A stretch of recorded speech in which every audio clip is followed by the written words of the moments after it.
New reporting now about President-elect Trump's meeting with House Republicans happening right now. He apparently told them, quote, "I suspect I won't be running again unless you say he's so good we've got to figure something else out." A simple question of constitutional interpretation.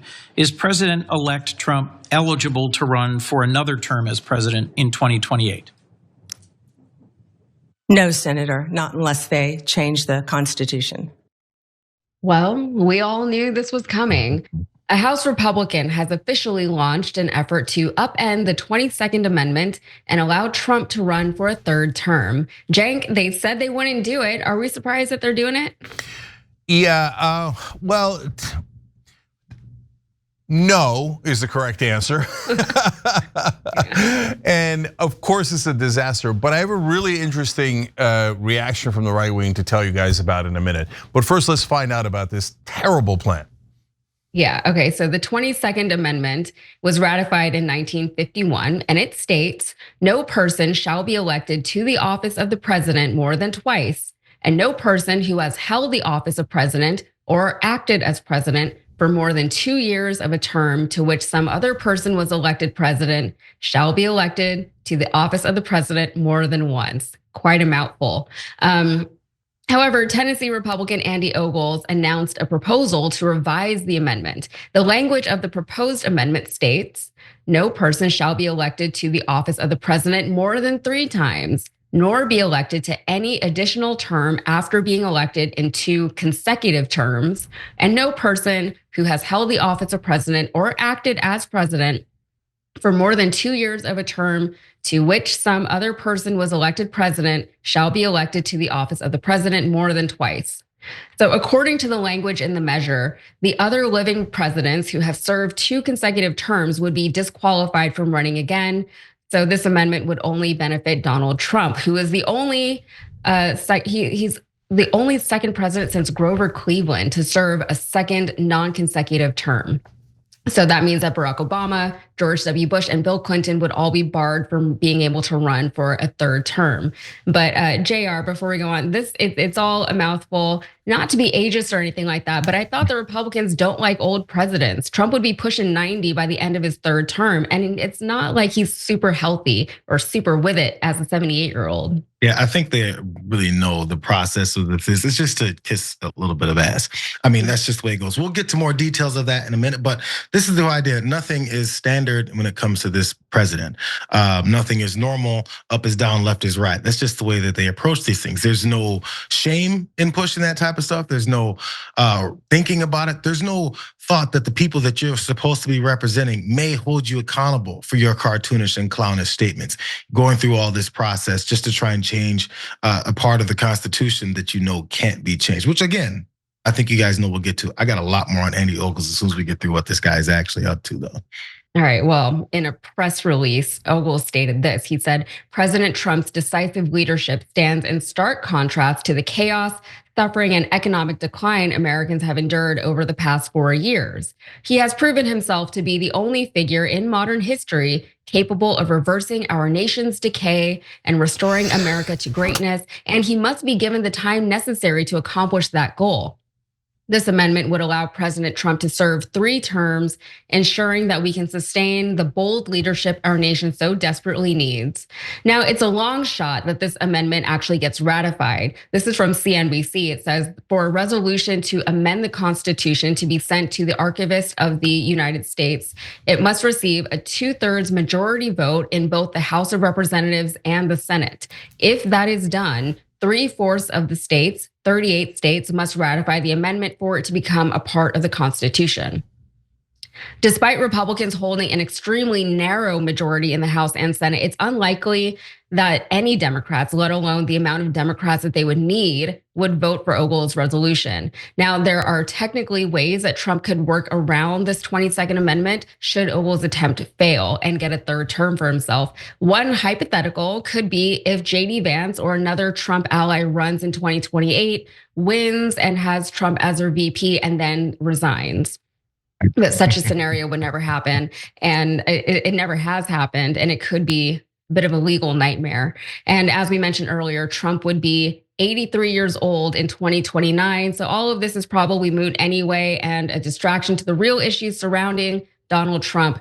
Cenk, something in the language stood out to me there. Ogles said that Trump has proven himself to be the only figure capable of leading the nation. That only is very telling, along with the fact that they essentially want this man to die in the White House. It's all very power grabby and it's not subtle. It's kind of dictator speech and fundamentally un-American. What do you think?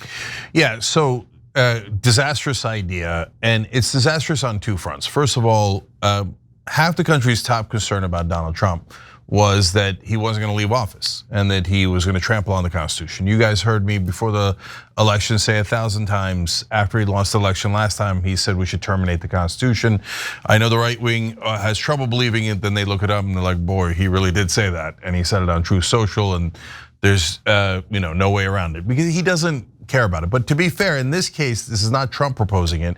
It's this Representative Ogles who's clearly trying to kiss his ass. And so he's basically saying, yes, we would love for you to run. And then there's the pathetic part where he writes it so that Obama and Clinton, et cetera, can't run. So he's like, just in case it was clear, like I don't want you to be mistaken and think that I'm fair in any way, shape, or form. And by the way, we're a little scared of Barack Obama, so we wouldn't want him to run again, okay?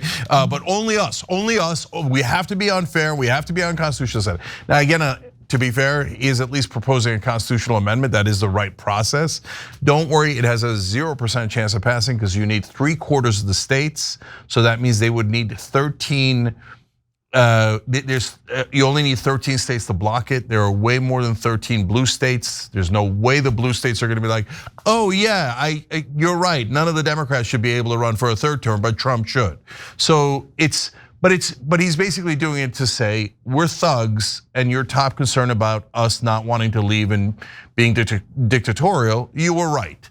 And so I was very curious how the right wing would react to this. Now this is anecdotal, of course I acknowledge that, and I actually want you to see it for yourself.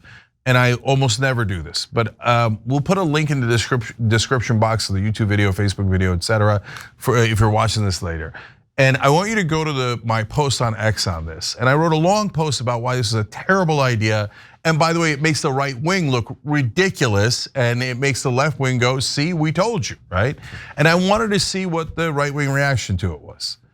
And about a third at least, and things, by the time you watch it, I don't know what the percentages will be, and I'm just eyeballing it. You make your own judgment call on it.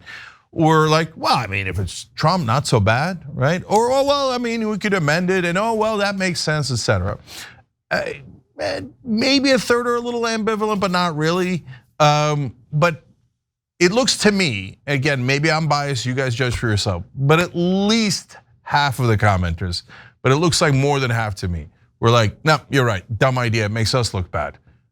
Ogles idiot trying to kiss Trump's ass in all the dumb ways, and we didn't say to do this, and we don't want it, and we don't need it. And besides which, it's not, guys, remember, they're not on the left, right? So they said, besides which, JD Vance is gonna win anyway. And when Trump's gonna be old, we don't need him, we need Vance, we need a movement, we need this, we need that. But overall, they're not happy with Ogles. I don't know that they represent everyone, of course, right? But this is, I know the left and the independents hate this, and they are very, very, very right to hate this. It's a little encouraging that apparently some portion of MAGA hates it, but MAGA, if you go in this direction, you're just gonna confirm all the fears of the left wing about what you really want, that you don't really want any of the principles you talked about in the Constitution, et cetera. You just want unlimited power. So up to you guys, how you want to be seen. JR. Nobody cares. This is the thing, they don't connect it to everything else that happens within this entire movement. Yes, they may be against this one thing. They may be against when Donald Trump sent his foot soldiers into the Capitol for that day. The next day they were for it again. Things change based off of who's gonna say it's gonna change next. If Donald Trump says this is a great idea, suddenly that little 35% that was all about how upset they are at Andy Ogles will be like, well, it's a great idea. Andy Ogles should be your running mate because he came up with this great idea. It changes based off of whether or not the king says it should change. Let's keep it real. But Andy Ogles, maybe they would connect it to the fact that these are the type of people that they continue to elect. I know it's on the more state level with Andy Ogles, I believe Tennessee. Andy Ogles is a fraud. Andy Ogles is up for an FBI investigation into a $320,000 campaign contribution that they investigated because dude didn't have $320,000 of his own money to loan to himself. So he's being investigated. And he's hoping that, as we've all seen since 2015 when Donald Trump came into office, that if you bribe, if you rub his chin a little bit, dude's gonna give you anything he wants. If you say, hey, I'll be your friend. Hey, there's your ass. Where can I kiss it? Suddenly he's gonna do anything you want. So Andy Ogles, who then is under this Office of Congressional Ethics investigation into that $320,000 that he then amended and said it was only $20,000. Then they find out later that there was no $320,000 loan. We're trying to figure out where this money came from. He would like this investigation to go away. Similar to Matt Gaetz, now how you went after the former Speaker of the House, McCarthy, because he didn't make an investigation go away. He's trying in a different way to butter up Donald Trump to help him make this whole thing go away because they're a bunch of law-breaking criminals. And I've got a 34-time felon in the White House. I'm sure he's all about letting people off the hook for law-breaking tendencies. He just released a whole bunch of criminals out of prison for January 6th. Maybe he'll get me off the hook for this FBI investigation too. So he's buttering him up, hoping that he'll let this whole thing go away. Because on top of that, what else Andy Ogles did? This dude lied about his academic credentials. He used a stillborn death of a child to raise $25,000 for a children's burial garden that was never built. Similar to other folks that Donald Trump surrounded himself with.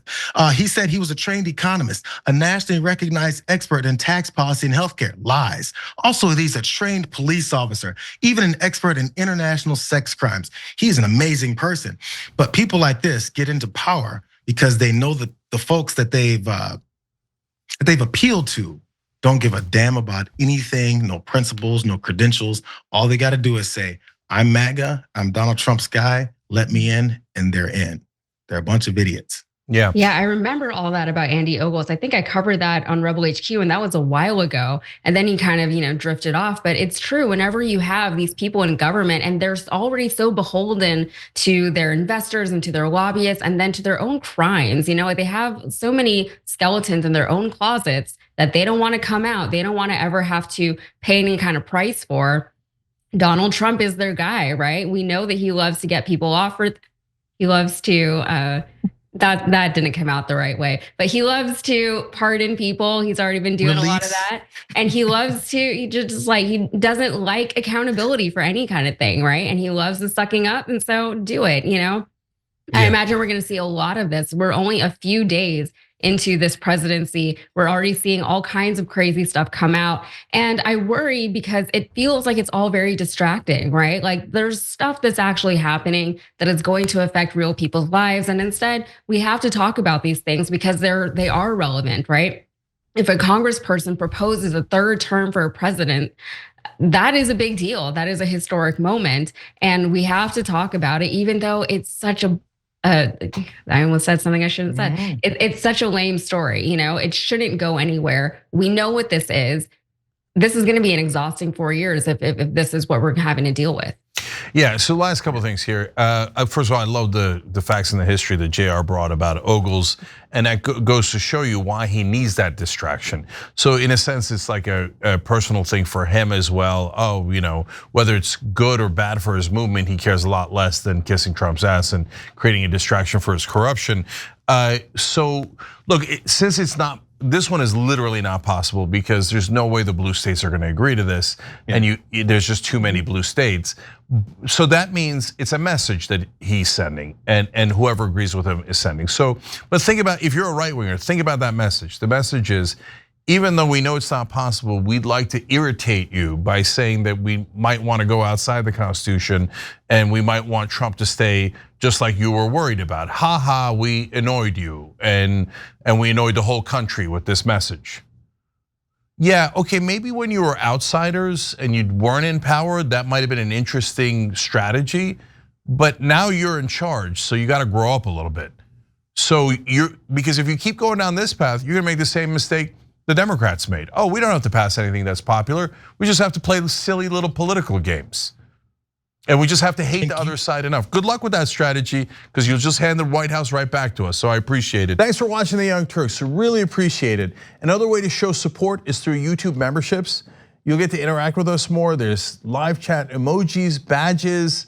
You've got emojis of me, Anna, John, JR. So those are super fun. But you also get playback of our exclusive member-only shows and specials right after they air.